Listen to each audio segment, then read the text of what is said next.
Hello everyone, myself Ashish Umarkar. Welcome to the course Strength of Material. Today's our topic is linear and lateral strain and Poisson's ratio. In previous lecture, we have understood various mechanical properties of material, strength, fatigue, creep, stiffness, factor of safety. These are the very important definition from MSBT point of view. Hope all of you understand. If you have any problem, so please go through the previous video lecture. After completion of this video lecture, the learner will be able to explain concept of linear and lateral strain, Poisson's ratio, and able to solve numerical on Poisson's ratio. आज के इस video lecture में हम लोग देखने वाले हैं linear और लैटरल स्ट्रेन क्या होता है और पॉइजन्स रेशियो क्या होता है, और हम लोग पॉइजन्स रेशियो पे आधारित एक न्यूमेरिकल भी सॉल्व करने वाले हैं। और ये वीडियो लेक्चर कुछ पीओस और पीएसओ को अचीव करने में मदद करेगा, वो यहाँ पर दिए गए हैं, आप लोग इनको ध्यान से देखिए। स्टार्ट करते हैं। पहला डेफिनेशन है स्ट्रेन। स्ट्रेन हम लोगों ने इसके पहले भी पढ़ा हुआ है, वो होता है ratio of change in dimension to original dimension. तो आप लोग जब भी स्ट्रेन कैलकुलेट करते हो तो आपको वो मटेरियल का जो चेंज इन डायमेंशन हुआ है वो पता होना चाहिए और उसका ओरिजिनल डायमेंशन। तो कोई भी मटेरियल जो है 3 डायमेंशन से बना हुआ होता है, उसमें होता है एक लेंथ, विड्थ और हाइट। अगर आप लोग लेंथ की बात करते हैं तो आप लोग change in dimension upon original dimension के फॉर्मूले के तहत फॉर्मूला बन जाएगा delta L upon L. Okay, अगर विड्थ की बात करते हैं तो फॉर्मूला बनेगा delta B upon B. Width को बी से डिनोट किया जाता है, जिसमें डेल्टा यानी चेंज होता है, बी यानी विड्थ, तो change in width upon original width. Okay, उसी प्रकार से अगर हाइट की बात करते हैं तो उसको एच या टी से डिनोट किया जाएगा, तो आप लोग यहां पर बोलेंगे change in thickness upon original thickness. Okay, so see यहां पर एक जो डायग्राम दिया है जिसमें आपको दिख रहा है कि लेंथ के अलोंग हम लोगों ने फोर्स अप्लाई किया हुआ है, तो ये फोर्स जो एक्सिस पे काम कर रहा है वो लेंथ को पैरेलल है। तो लेंथ को पैरेलल होने की वजह से ये डायमेंशन कहलाता है लीनियर डायमेंशन। ओके, तो ये लीनियर और लैटरल क्या होता है हम लोग आगे देखते हैं। देखिए, लीनियर यानी क्या होता है, जब आप लोग कोई फोर्स अप्लाई करते हैं कोई रॉड के ऊपर, तो वो फोर्स जो लाइन में काम करता है उसको कहा जाता है line of action of force. ये line of action of force आपके रॉड के कोई एक डायमेंशन को पैरेलल रहेगा। तो यहां पर आप लोग जैसे कि देख सकते हैं लेंथ जो है वो लाइन ऑफ एक्शन को पैरेलल है, दोनों भी स्ट्रेट लाइन में है length. Okay, this is also length, this is also length, ये एक दूसरे को पैरेलल, तो लेंथ बन जाता है अपना लीनियर डायमेंशन। और लीनियर डायमेंशन जो है वो आप लोगों का लॉन्जिट्यूडनल भी कहलाता है। तो स्ट्रेन जो है वो डायरेक्शन में आप लोगों का लीनियर स्ट्रेन बन जाएगा। तो लीनियर स्ट्रेन का रेशियो क्या है, देखिए, change in linear dimension to original linear dimension. तो लीनियर अपना लेंथ होता है, तो डेल्टा एल अपॉन एल ये लीनियर स्ट्रेन होता है। तो अभी तक आप लोगों ने जो भी स्ट्रेन का फॉर्मूला यूज किया है वो लीनियर स्ट्रेन था। ओके, ये आप लोगों को ध्यान में रखना है, लीनियर स्ट्रेन यानी लेंथ के लिए होता है। तो change in length upon original length, ये उसका फॉर्मूला हो गया। अच्छा, लैटरल क्या होता है, तो देखो लेंथ छोड़ के बचे हुए जो डायमेंशन है वो लैटरल डायमेंशन आ जाएंगे, जैसा कि विड्थ, हाइट, अगर सर्कुलर रॉड है तो डायमीटर आ जाएगा, ये लैटरल डायमेंशन हो जाएंगे।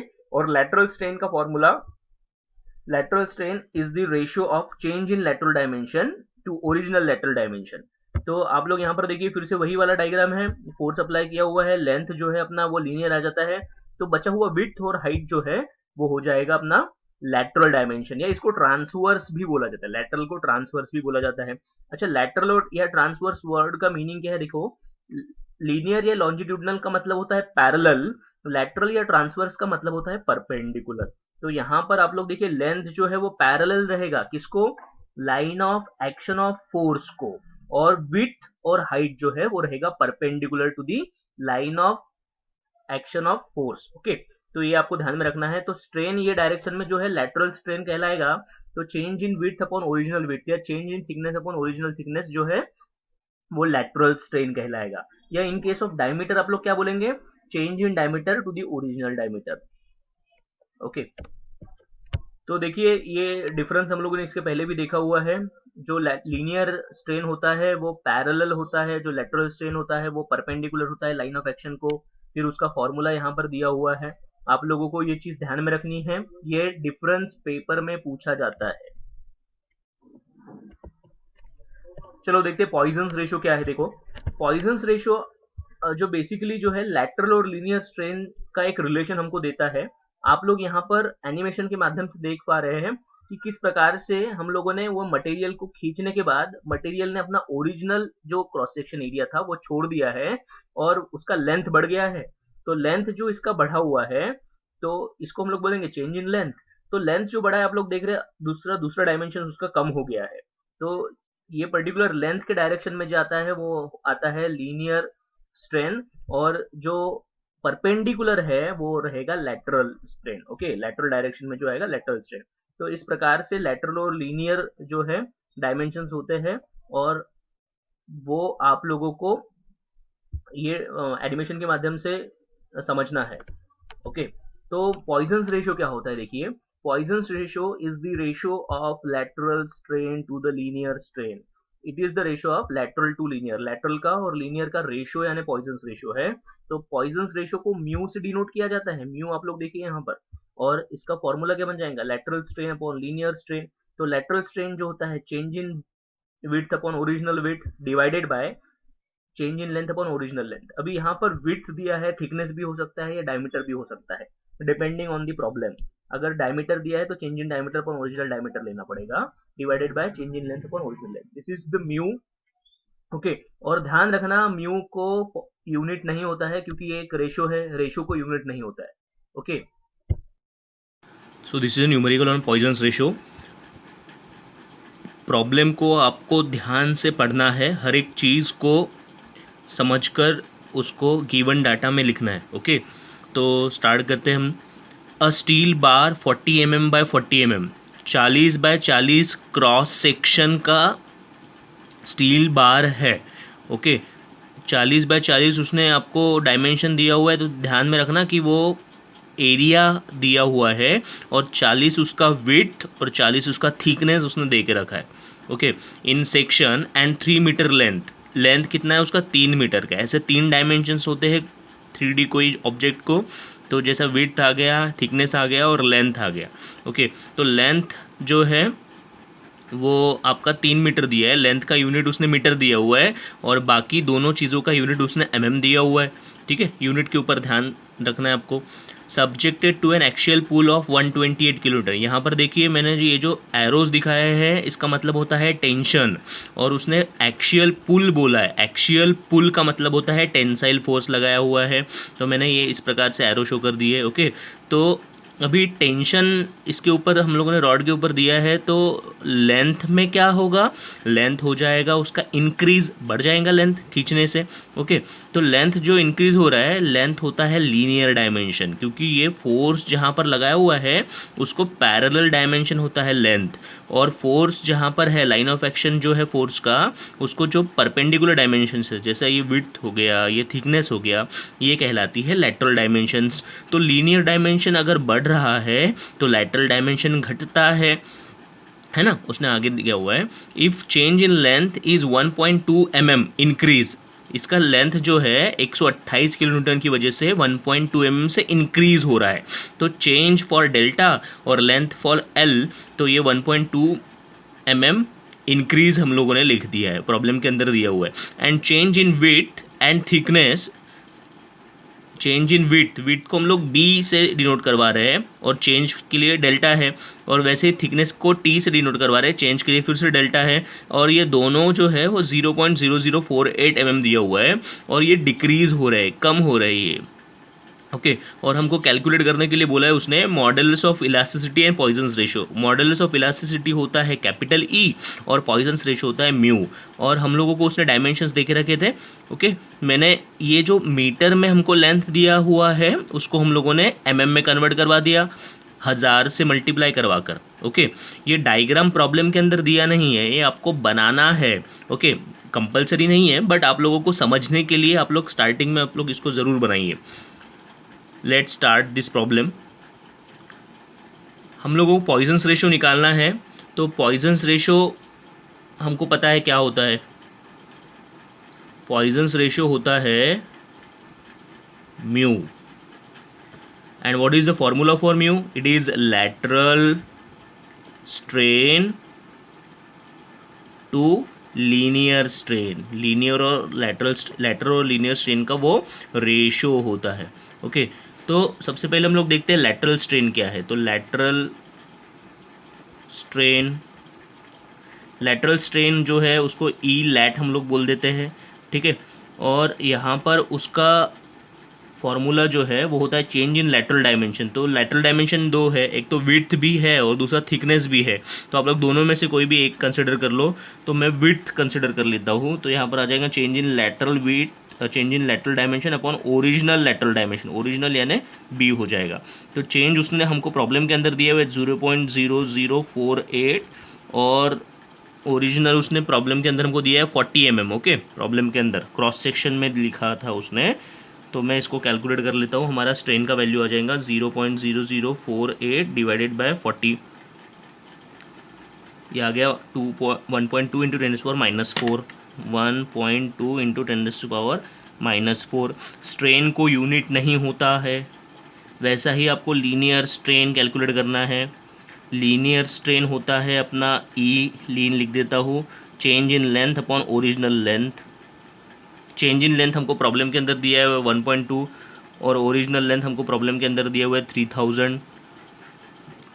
तो मैं इसको कैलकुलेट कर लेता हूँ 1.2 डिवाइडेड बाय 3000।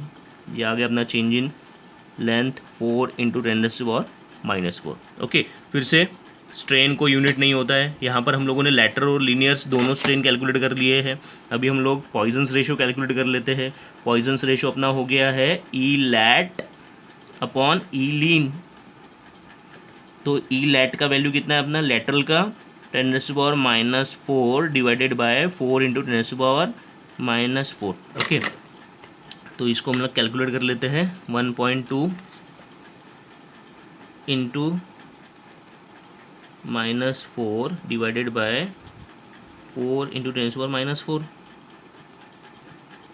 ये आएगा अपना 0.3। तो म्यू का वैल्यू आया अपना 0.3। तो इसको हम लोग करवा देते हैं highlight.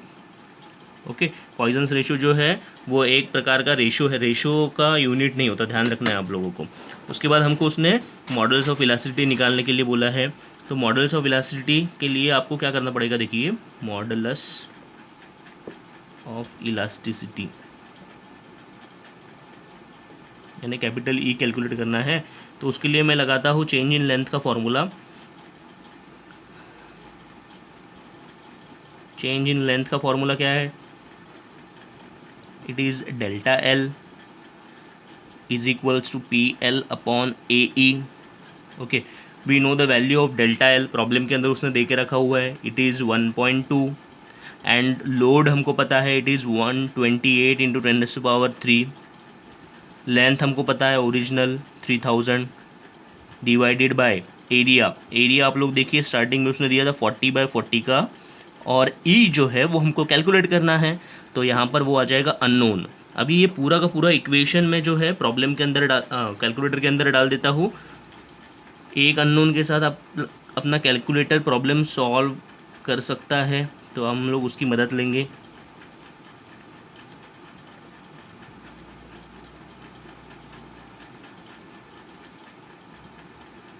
So here is our value of modulus of elasticity. और आपको ये वैल्यू देखिए बड़ी है, तो इसको आप लोग ENG प्रेस करेंगे, अगर इज इक्वल्स टू करवा कर ENG प्रेस करवा दो तो आपको ये 10⁻³ में आ जाएगा, ठीक है। और इसका ई का यूनिट होता है न्यूटन पर mm², remember. So this is a numerical on Poisson's ratio. हम लोग आंसर को हाईलाइट करवा देंगे, यूनिट लिखना बहुत ज़रूरी है।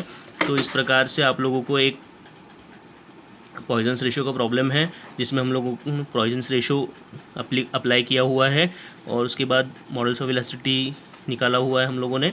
आप लोग प्रॉब्लम को एक बार पॉज करके पूरा देखिए ध्यान से और उसको सॉल्व करिए।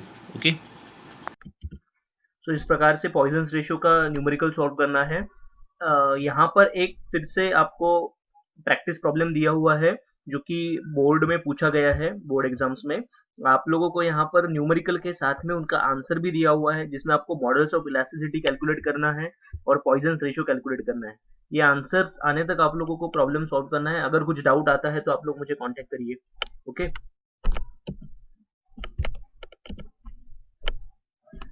आज ये वीडियो लेक्चर के माध्यम से हम लोगों ने अपना यूनिट आउटकम अचीव किया हुआ है 3C, that is identify types of material from the given data with justification.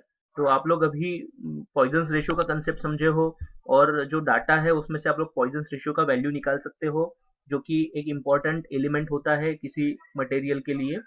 और आज हम लोगों ने लीनियर स्ट्रेन क्या होता है, लेटरल स्ट्रेन क्या होता है वो देखा है, साथ में एक न्यूमेरिकल भी सॉल्व किया हुआ है पॉइजन्स रेशियो का। ओके, और आज हम लोगों ने ये वीडियो लेक्चर के माध्यम से PO 1, 2, 3, 4, 5, 8, 9 और PSO 1, 2 और 3 ये अचीव किए हुए हैं। आप लोगों को ये ध्यान में रखना है। Okay, so this is for today. Thank you. Our next lecture will be on uniaxial, biaxial and triaxial stress system. Okay, keep learning.